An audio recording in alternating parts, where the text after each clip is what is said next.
Hi, Sunita. We are meeting for the first time. Yes, we're meeting for the first time.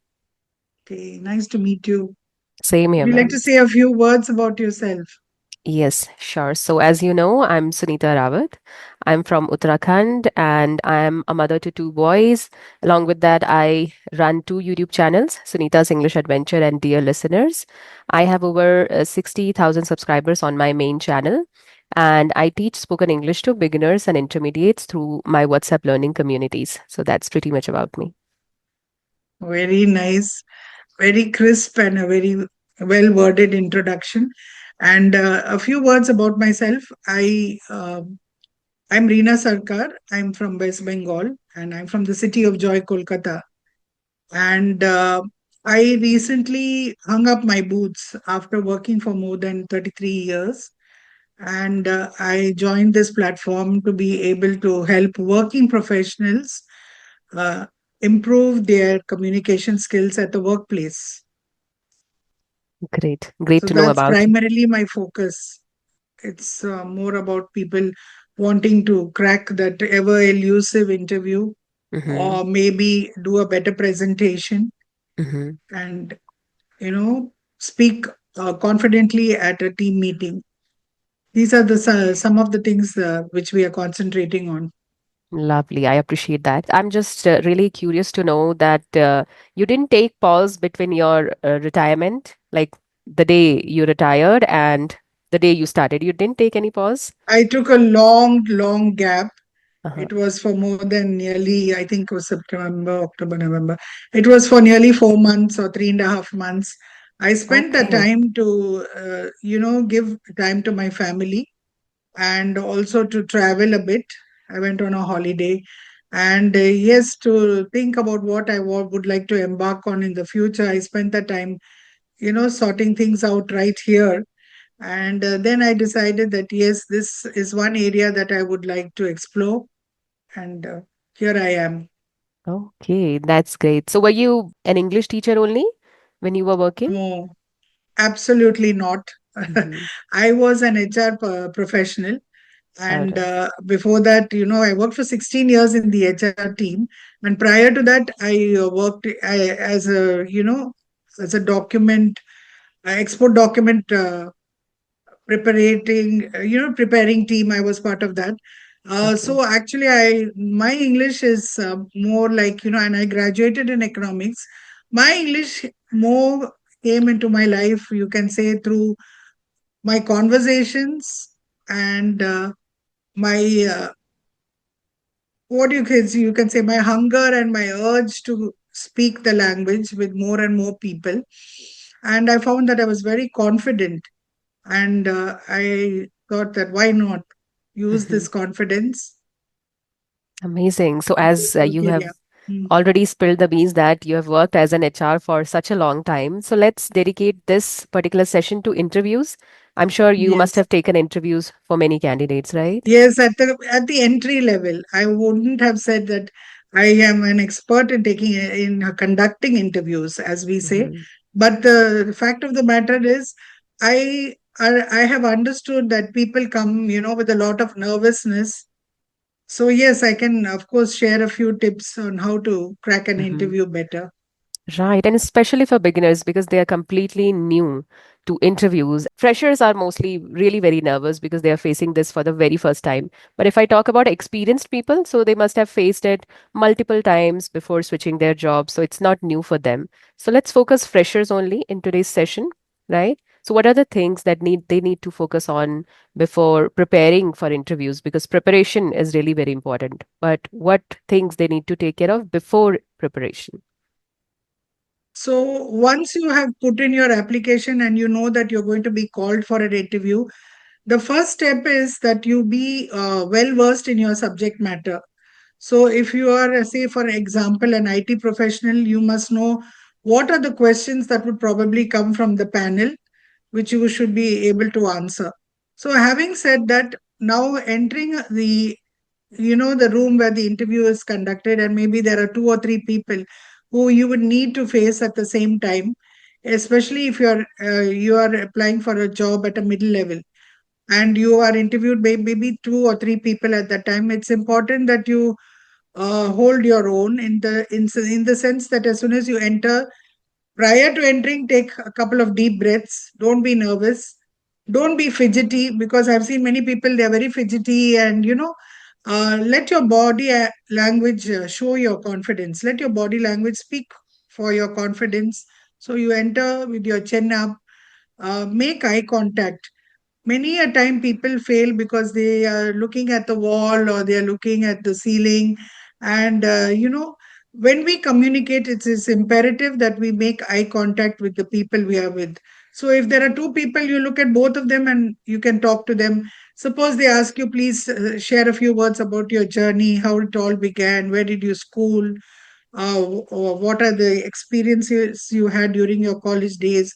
So look at them.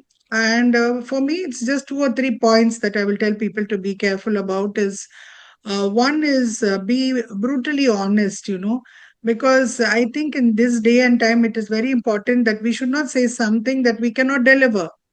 If I am not able to deliver, say, late hours, I think I need to set that right at the very beginning and say, I would not be able to keep late hours because I have a tiny tot at home, and or I have some challenges in my life that will not allow me to keep late hours. It's better that you lay your cards on the table and be totally honest about it. Answer what you know, and what you do not know, don't beat around the bush, because they are smarter than you, and that is why they are sitting on the other side of the table. And don't go for cliche replies. Sometimes many students nowadays, thanks to artificial intelligence, you have some ready made answers. And if you were to, dream of yourself 5 years down the line or 10 years down the line, don't go for those cliche replies. Rather, speak honestly, speak for yourself. I, for one, believe speak from your heart. Because if you can be your own unique self, I think that will leave a lasting impression. True, true. Very well said, I must say. And you have touched a very important part of the interview, that you have to stay honest, because that has become really rare these days. As you have already mentioned, that people cram up answers, and you'll find that almost all of them will speak the same kind of answer, right?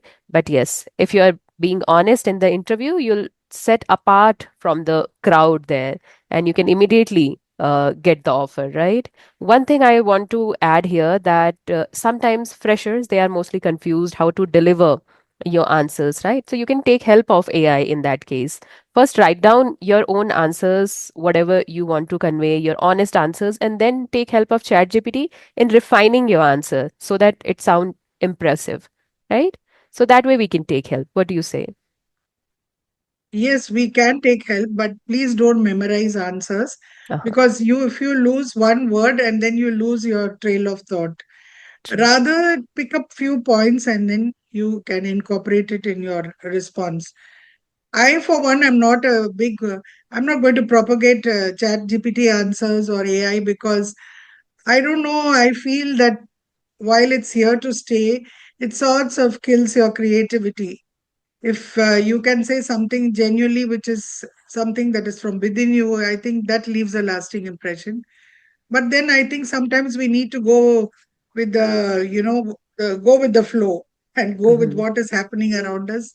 So I'm sure we have a dichotomous view on this, but Mm-hmm.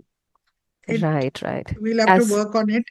uh-huh. Uh, Instead, I would encourage young people to hone their communication skills on their own, develop their own personality. See, with ChatGPT and AI, we're all going to have the similar kind of answers, and we'll be speaking the same way. And it's definitely going to be boring when everything is in the same flow. Mm-hmm. It's good to stand apart. Uh, Right. You think it's right, and it's good to stand apart? Yes, it's good to stand apart, but yes, if you have some basic vocabulary words and you can take help of AI or any other source just to improve your vocabulary words, maybe you can add something interesting, something impressive, because that also leave an impression on the interviewer. Your choice of words, right? And the way you start, the way you end, the way you enter, right? So everything has some points, I guess. I believe so. One thing I want to add that in interviews, especially as a fresher, your confidence matters more than that of your perfect English. That is something I have experienced when I started giving interview back then. So my confidence really land me offers in my interviews or in my career. I was not really good at English. I have just started working upon my English a year back. So confidence really matters, I believe. What do you say? Yes, confidence matters because if you do not believe in yourself, how would you expect anybody in the world to believe in you? And if Mm-hmm. you believe in yourself, then hold your chin up and take that stride with confidence. Right. And anyway, you'll be given training. Once you are recruited, you'll be given training about your technical skills or communication skills too, depends on your role, right? So the Of training will be course. given later. All right. So before entering the room, I believe your body language really matters, right? And your dressing sense too. So what advice would you like to give about dressing sense, how these candidates should dress up for an interview? Recently, I've noticed that people don't take the interview dressing very seriously. Like back then in the 80s and 90s, when we actually went for our first interviews. And while I'm not saying that you need to emulate the earlier generations, one thing I noticed at that point of time is we never used to wear dangling earrings. Say, for instance, a lady is going for an interview. We used to keep it very formal. So if you're wearing earrings, just wear small studs. Don't keep your hair open like this, like we are right now. Have it tied in a ponytail or a bun, and don't be overly made up also, because you're not going for a party, you're going for an interview. So, and also if you're wearing an outfit, say for instance you're wearing a pair of you're wearing trousers and a shirt. If it would be nice if you could team it up with a jacket, you know, so that you carry yourself well with your outfit, and wear closed shoes, and never wear jeans for an interview, or never wear short tops, or never wear, tops which are only half sleeves. It's better to be fully covered and, well dressed, Mm-hmm. because that shabby appearance itself can be a big put off. True. True It that. may be that you're going to work in a BPO sector and you say, okay, we have a Friday dressing and Saturday dressing and all that. But having said that, your first impression is the last impression. So wear your clothes with confidence, and Mm-hmm. wear formal clothes. Right. And especially companies, they look for candidates who are disciplined, who are sincere. Your dressing sense excuse your disciplined nature and your sincerity too. So that's how they judge, right? Yes, very important. Don't wear Mhm. chappals if you're a guy. Try to wear shoes. And if True. you really cannot wear shoes because you have some issue with your, some people do have some allergies or fungal Hmm. problems or whatever. I have seen many people, they wear very good sandals also, but don't ever Hmm. wear your slippers and stroll in.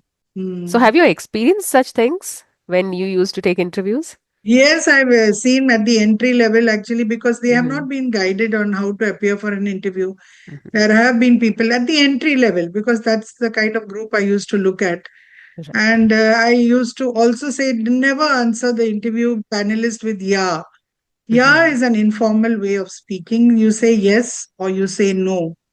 And yeah is for your buddy. Okay. Hi, yeah, why, yeah. So I've even corrected people on this platform so many times that, please, I'm Hmm. your tutor. Please say yes.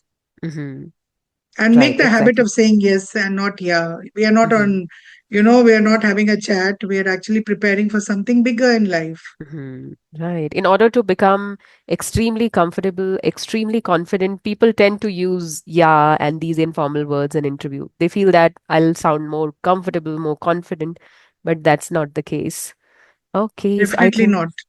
I think we are running out of time, right? Yes, yes. All right. So I think we have already touched many important points, and next time, whenever we'll meet, we'll discuss some more points related to interview, Okay. So I right? wish you all the best and have a fantastic day ahead. Thank you so much. Same to you. And it was a lovely session with you, insightful one. Same here. And I'm quite impressed with the way you have held sway in this session, the way you've taken me through and the way you've managed to get me to speak. You are confident and you are a very versatile person. I could gauge from this little time that we spent together. I wish you all the best and more learning and more sharing with many people around you. Yes, Okay. definitely. Thank you so much for the Thank compliment, you so ma'am. much and bye bye. Bye. Have a great day.